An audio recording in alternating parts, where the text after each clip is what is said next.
estamos comunicados con Romina De Luca, adjunta del CONICET, docente, bueno, una especialista en educación que ustedes la deben haber escuchado varias veces acá y que tiene un libro que siempre recomiendo, que es Brutos y Baratos.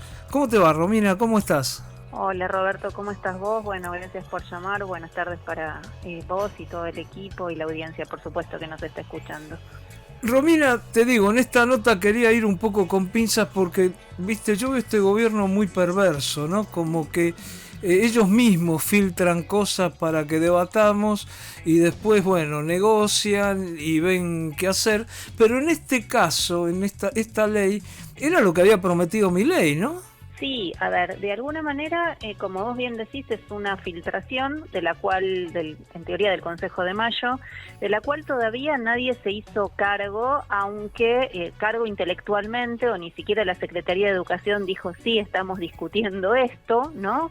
Pero sí es cierto, como vos bien señalás, que de alguna manera, si uno entiende que el proyecto de ley de libertad educativa, que vamos a ver que es lo contrario en realidad de la libertad educativa, expresa el programa electoral de Milei del 2023, donde proponía introducir la lógica del sistema de vouchers en nuestro sistema educativo. Entonces, en ese sentido, y te diría inclusive también por cómo aparece en la ley la idea de la esencialidad, de declarar la esencialidad educativa, y cómo contiene también una reforma laboral de hecho, digamos, en este nuevo esquema, uno puede decir que está alineada, ¿sí?, con algunas pistas, digamos, que nos fue dando el gobierno.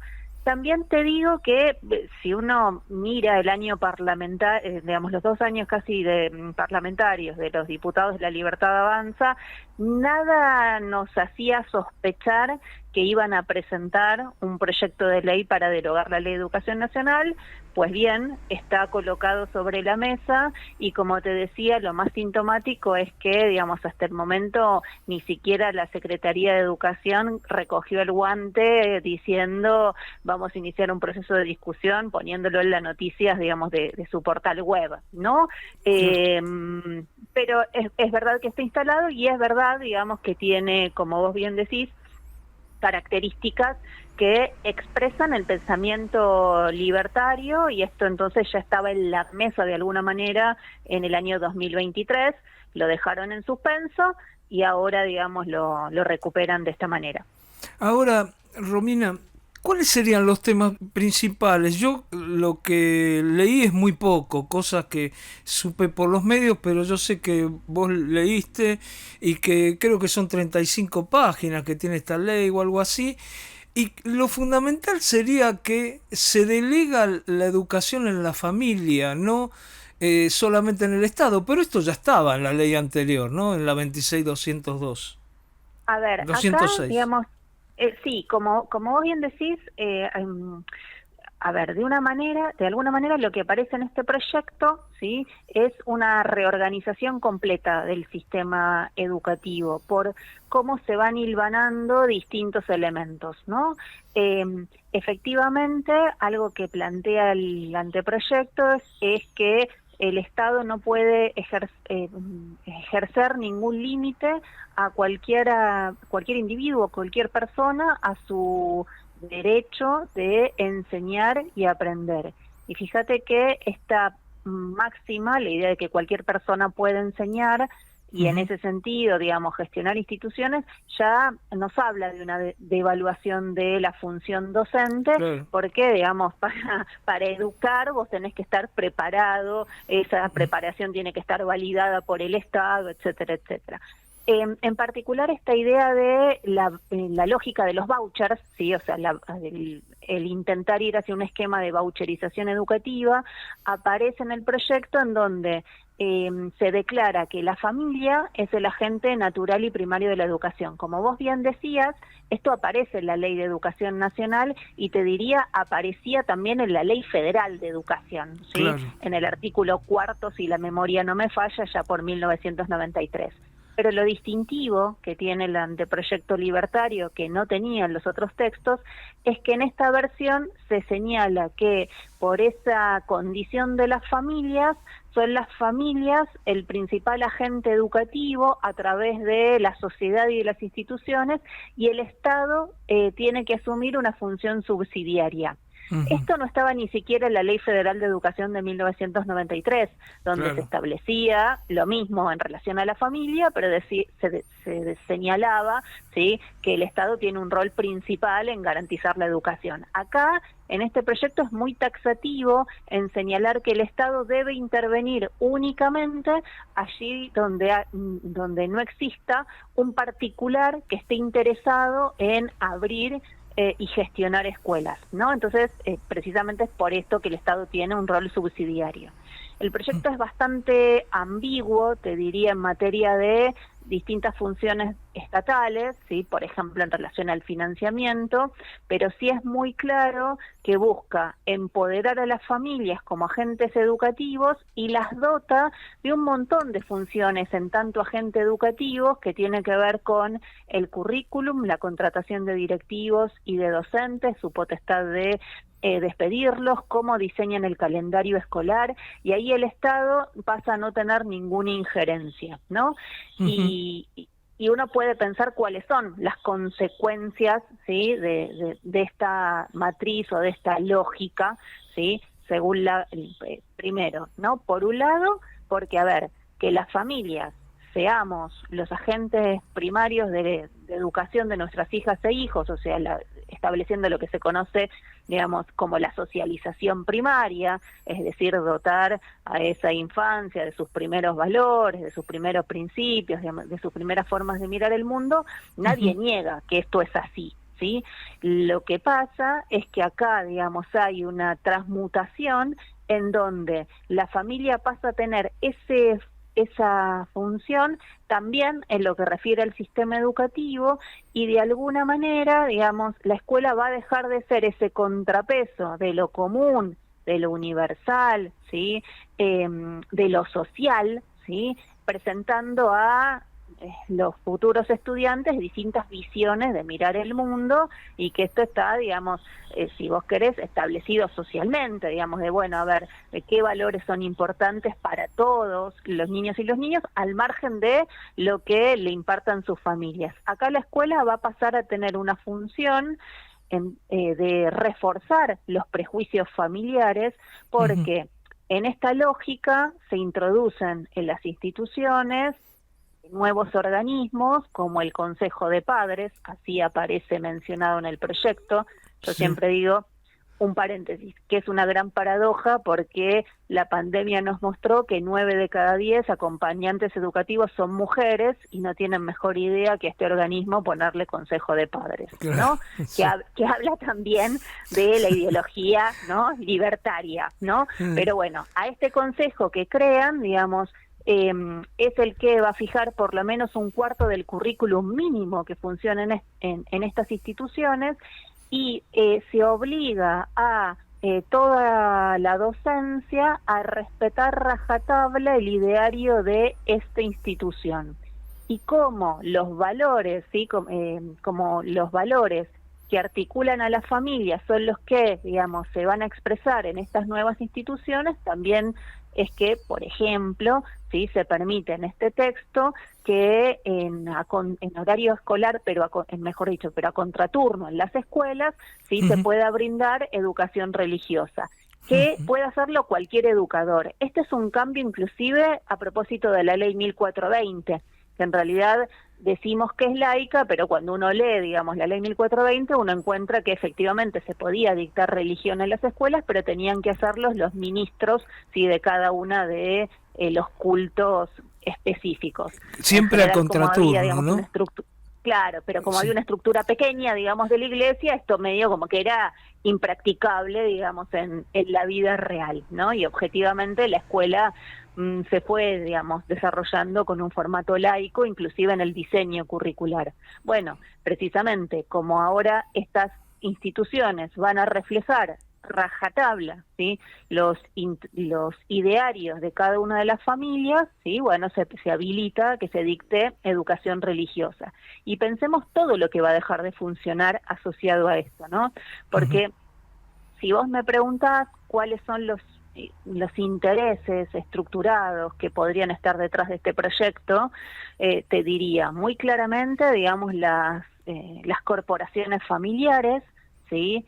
Que existen muchas en el país y crecieron mucho, digamos, al calor de la pandemia. Estas son unas, digamos, porque efectivamente este formato sí les va a dar libertad para para decidir, digamos, un montón de cuestiones de la vida educativa que hasta el momento no tenían, si lo comparamos con las cooperadoras, digamos, de las escuelas, ¿no?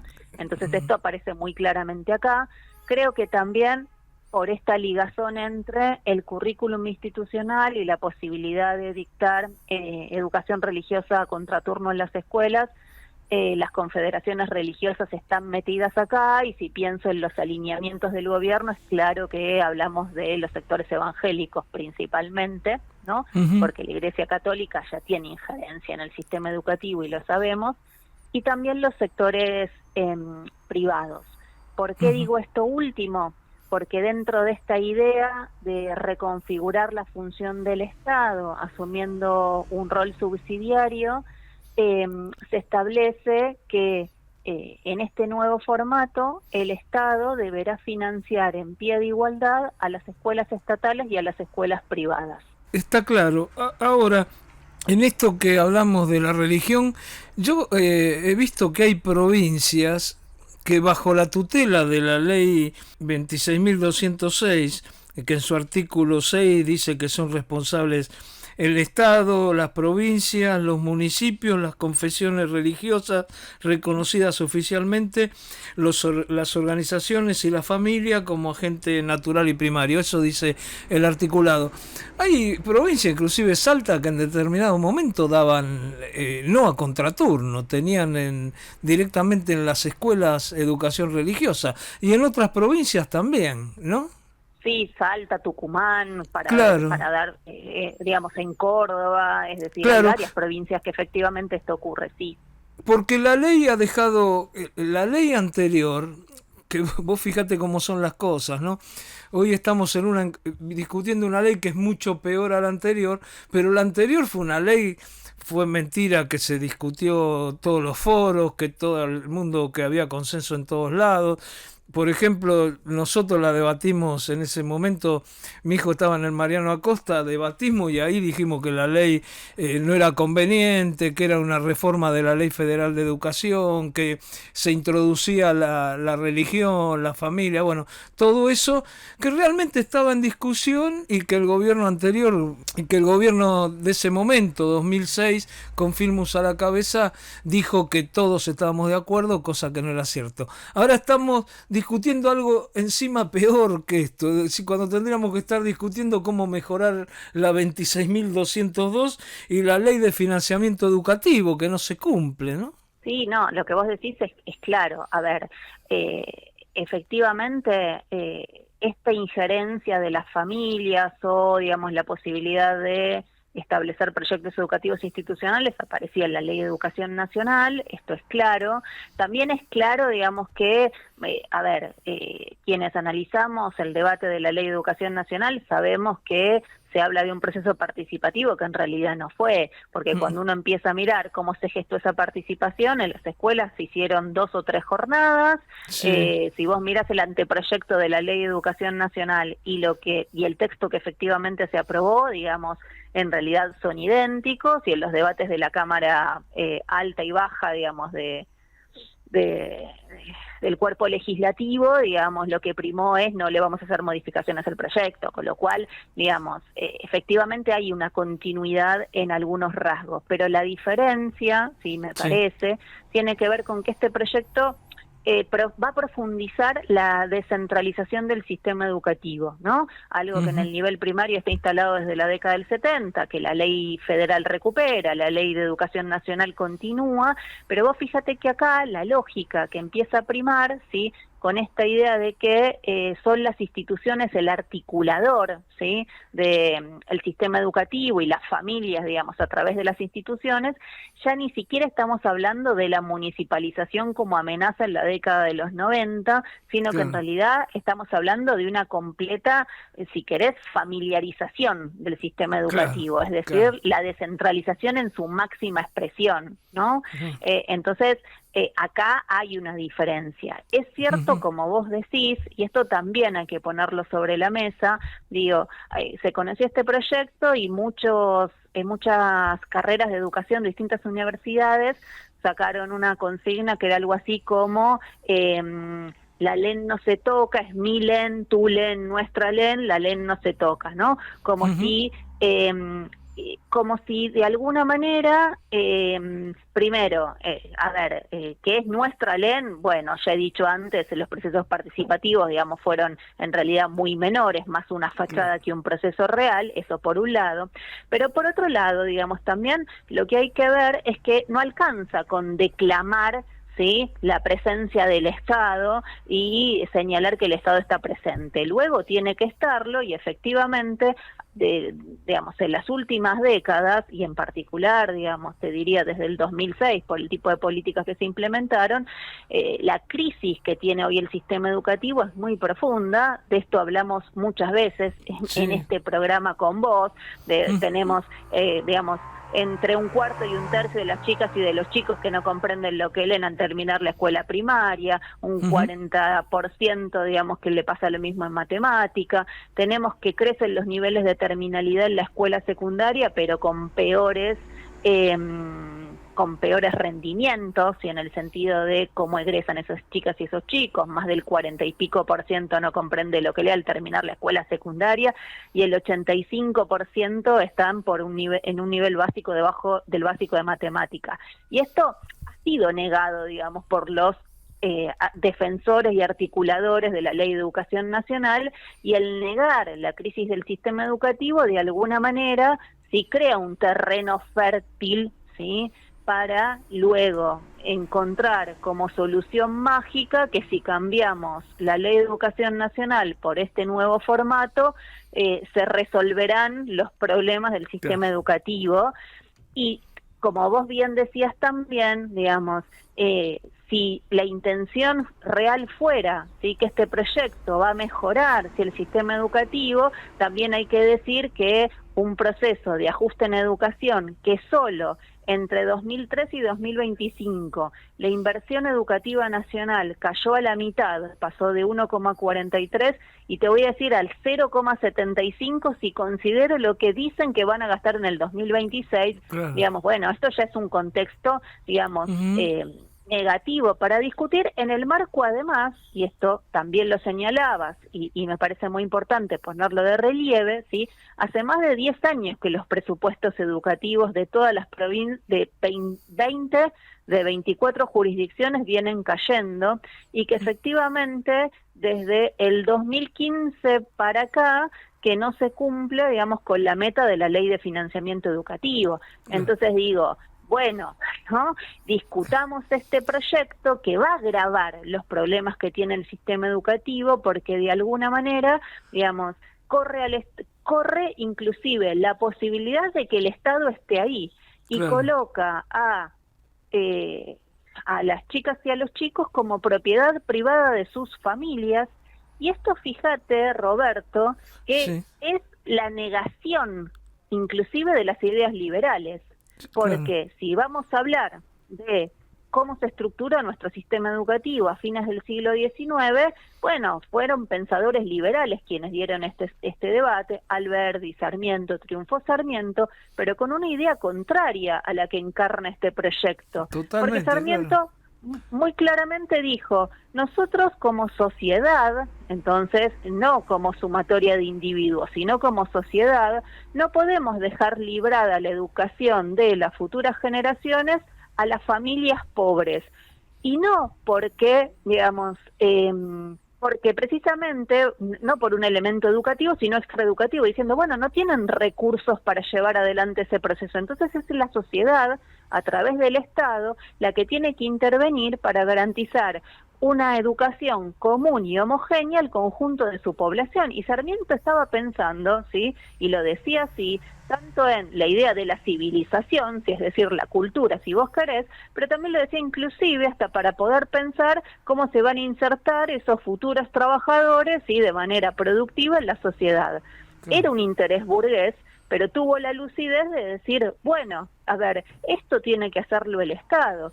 Y vos Claro. fíjate que la discusión hoy está en la vereda opuesta, dejan librada la educación a las familias, como si las familias flotaran en el aire. Y yo quiero recordar que el censo del 2022 nos demostró, ¿sí?, que más de 12 millones de personas mayores de 25 años no terminaron la escuela secundaria.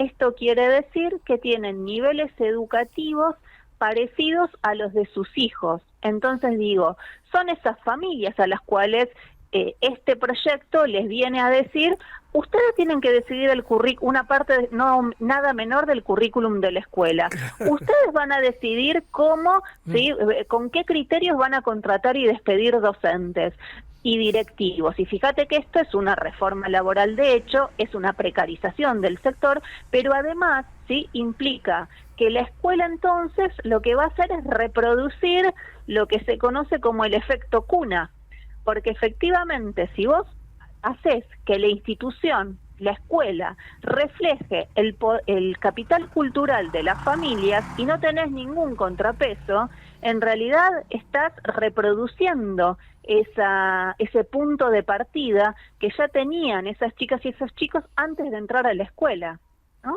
Entonces, bueno, estamos en las veredas opuestas, no solo porque esta escuela no va a mejorar la cultura y la educación de las futuras generaciones, sino porque además coloca a las escuelas como reproductoras de la ideología familiar, haciendo que entonces esos estudiantes ya no son sujetos de derecho. Y ser sujeto de derecho, inclusive en una propuesta liberal, es que esos individuos, a partir de tener múltiples opciones, puedan elegir. Si la escuela lo único que pasa a ser es el reflejo de lo que piensa la familia, vos ahí no tenés elección, vos tenés tiranía de las familias, y hay que decirlo así. Está muy claro. Bueno, siempre terminamos más o menos en lo mismo, Romina. Vos una vez dijiste hace unos años que lo que se necesitaba era una paritaria de contenidos, ¿no?, para la escuela, y me parece que por ahí es lo que tendríamos que estar discutiendo.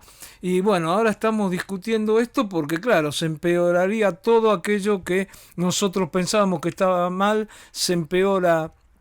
Así que bueno, esperemos que no pase esta ley y que podamos realmente debatir otras cosas, porque hoy hay cantidad de cosas que en otro momento podríamos charlar.